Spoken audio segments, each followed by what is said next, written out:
स्वागत है। आज हम जेम्स क्लियर की किताब एटॉमिक हैबिट्स मतलब परमाणु आदतें, इसके कुछ खास हिस्सों पर थोड़ी गहराई से बात करेंगे। हाँ बिल्कुल। और हमारे पास किताब के अंश तो हैं ही, साथ में एक दिलचस्प उदाहरण भी है। राहुल का है ना, जिसने ये सिद्धांत अपनी जिंदगी में अपनाए। सही। तो किताब का जो मेन आइडिया वो काफी सीधा सा है कि रोज सिर्फ 1% बेहतर बनो। लेकिन ये छोटी सी बात, ये 1% कैसे इतने बड़े बदलाव ला सकती हैं? और ये राहुल की कहानी, इससे हम क्या सीख सकते हैं? तो आज का मकसद यही है ना, समझना कि अच्छी आदतें कैसे बनाएं और शायद अपनी पहचान कैसे बदलें।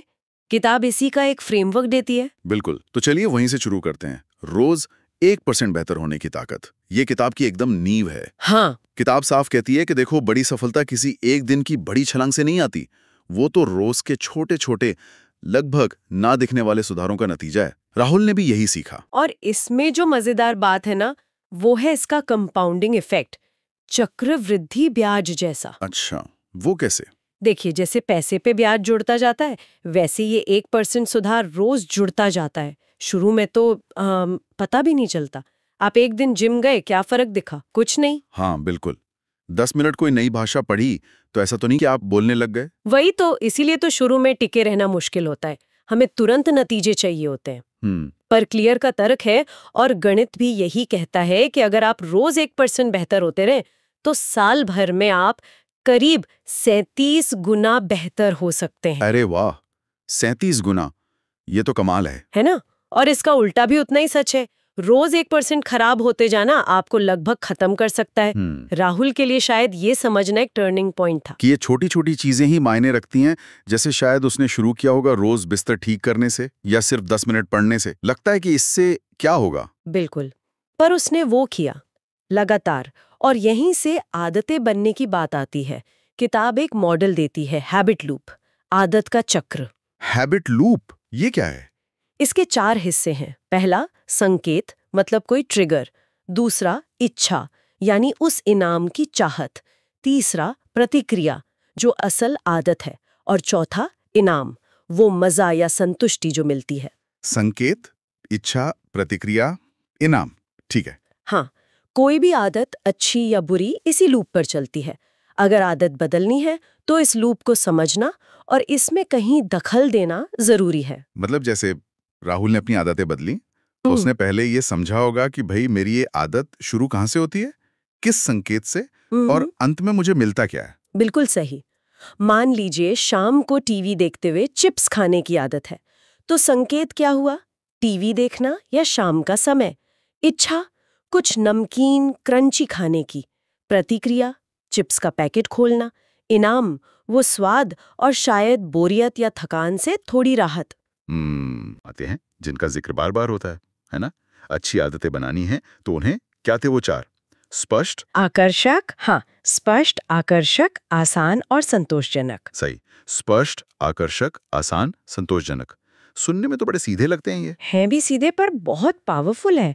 स्पष्ट मतलब संकेत एकदम सामने हो, जैसे जिम के कपड़े रात को ही निकाल कर रख देना। अच्छा। आकर्षक मतलब उसे किसी पसंदीदा चीज से जोड़ दो, जैसे सिर्फ अपनी फेवरेट कॉफी पीते हुए ही वो मुश्किल रिपोर्ट पढ़ना। ठीक है। आसान मतलब भाई कम से कम मेहनत लगे, जिम घर के पास हो, या शुरुआत बस 5 मिनट से करो, रुकावटें कम करो। और संतोषजनक मतलब आदत पूरी करते ही कोई छोटा सा रिवॉर्ड मिले फौरन, जैसे कैलेंडर पर क्रॉस लगाना या ऐप में ट्रैक करना। दिमाग को तुरंत पता चले कि हाँ, कुछ अच्छा किया।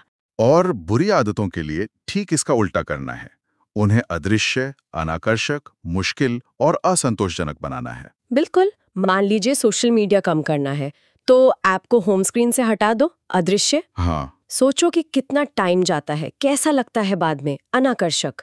ऐप डिलीट कर दो, सिर्फ ब्राउजर से खोलो, उसमें ज्यादा टाइम लगता है, मुश्किल। और फिर उस बचे हुए टाइम में कुछ ऐसा करो जिससे ज्यादा खुशी मिले, कोई हॉबी, दोस्तों से बात। पुरानी आदत असंतोषजनक लगे। राहुल ने शायद जंक फूड के साथ यही सब किया होगा। फ्रिज में फल रखे होंगे, चिप्स नहीं। ये तो समझ आ रहा है।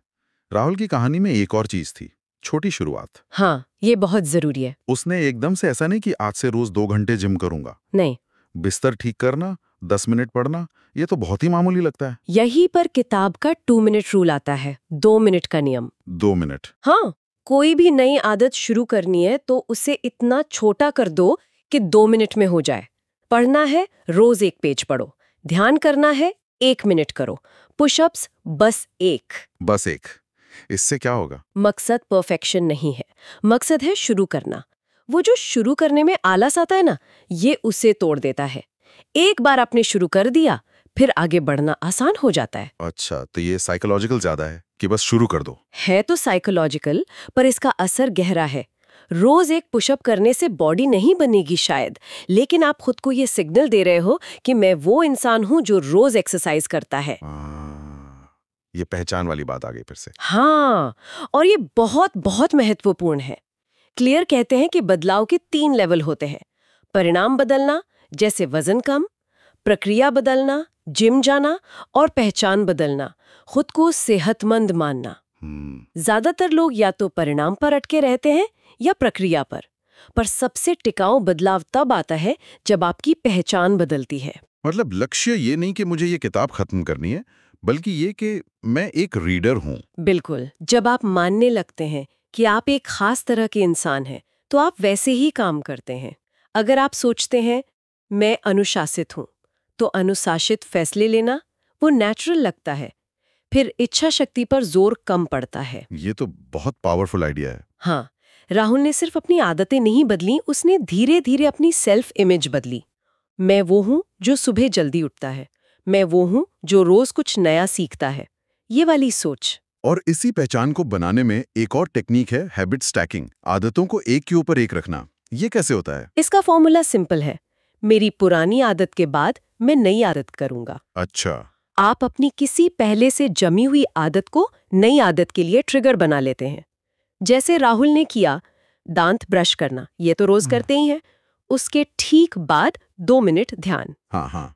या सुबह कॉफी बनाते ही रोज की आदत, अपने दिन के टॉप 3 काम लिख लेना। तो इससे याद रखने की जरूरत कम हो जाती है। वो पुरानी आदत ही नए का सिग्नल बन जाती है। एग्जैक्टली, वो आपके रूटीन में फिट हो जाती है बिना ज्यादा मेहनत के। दिमाग को पता है, अच्छा ये हुआ, अब अगला स्टेप ये है। बहुत स्मार्ट तरीका है ये। एक और बड़ा आइडिया है, सिस्टम बनाम लक्ष्य। गोल्स की जगह सिस्टम पर फोकस करो। ये मुझे थोड़ा उल्टा लगता है हमेशा। हम तो हमेशा गोल सेट करते हैं। हाँ, ये थोड़ा काउंटर इंट्यूटिव है, पर सोचिए लक्ष्य क्या है? वो जो आप पाना चाहते हैं, जैसे मैराथन दौड़ना। ठीक। सिस्टम क्या है?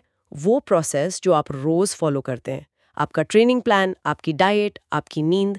क्ले कहते हैं कि जीतने वाले और हारने वाले दोनों के लक्ष्य तो एक जैसे ही होते हैं। अच्छा। हर कोई गोल्ड मेडल जीतना चाहता है ओलंपिक्स में, पर जीतता कौन है? जिसका सिस्टम बेहतर होता है, जिसकी रोज की प्रैक्टिस, रोज की आदतें सही होती हैं।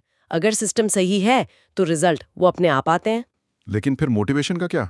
लक्ष्य तो हमें मोटिवेट करते हैं ना। लक्ष्य दिशा दिखाते हैं, बिल्कुल, पर रोजमर्रा की गाड़ी सिस्टम चलाता है।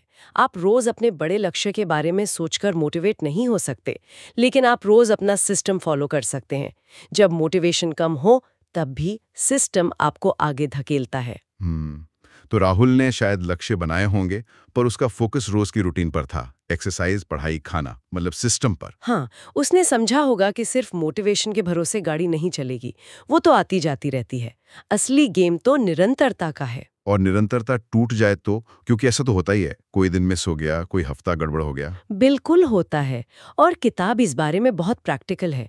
वो कहती है परफेक्शन का पीछा मत करो, वो मुमकिन ही नहीं। यहाँ एक बहुत जरूरी नियम है, कभी भी 2 मत चूको। Never miss twice. Never miss twice. हाँ, मतलब एक दिन जिम छूट गया, ठीक है, हो जाता है, पर अगले दिन जरूर जाओ। कोशिश करो कि लगातार 2 दिन न छूटे। एक बार चूकना गलती है, पर 2 बार लगातार चूकना वो एक नई बुरी आदत की शुरुआत हो सकती है। ये तो बहुत बढ़िया नियम है। ये उस सब गया भाड़ में वाली फीलिंग से बचाता है। एक दिन चूका और लगा कि अब सब बेकार हो गया। बिल्कुल, ये आपको जल्दी से ट्रैक पर वापस आने में मदद करता है। आदत बनाने में कंसिस्टेंसी जरूरी है, परफेक्शन नहीं। राहुल भी जरूर चुका होगा कई बार, पर वो शायद जल्दी वापस आ गया होगा। और एक और चीज, माहौल, हमारा आसपास का वातावरण, इसका कितना रोल है आदतें बनाने में? बहुत बड़ा। किताब कहती है कि माहौल एक अदृश्य हाथ है जो हमारे व्यवहार को दिशा देता है। हम सोचते हैं सब इच्छा शक्ति का खेल है, पर हमारा माहौल हमें लगातार सिग्नल भेजता रहता है। कैसे? जैसे राहुल ने किया, पढ़ने की आदत डालनी है तो किताबें सामने टेबल पर रखो, अलमारी में नहीं। जिम जाना है तो कपड़े रात को ही निकाल कर रखो। काम करने की जगह साफ रखो ताकि फोकस बना रहे। मतलब अपने आसपास को ऐसा बना लो कि अच्छी आदतें करना आसान और आकर्षक लगे, हाँ, और बुरी आदतें मुश्किल और अनाकर्षक।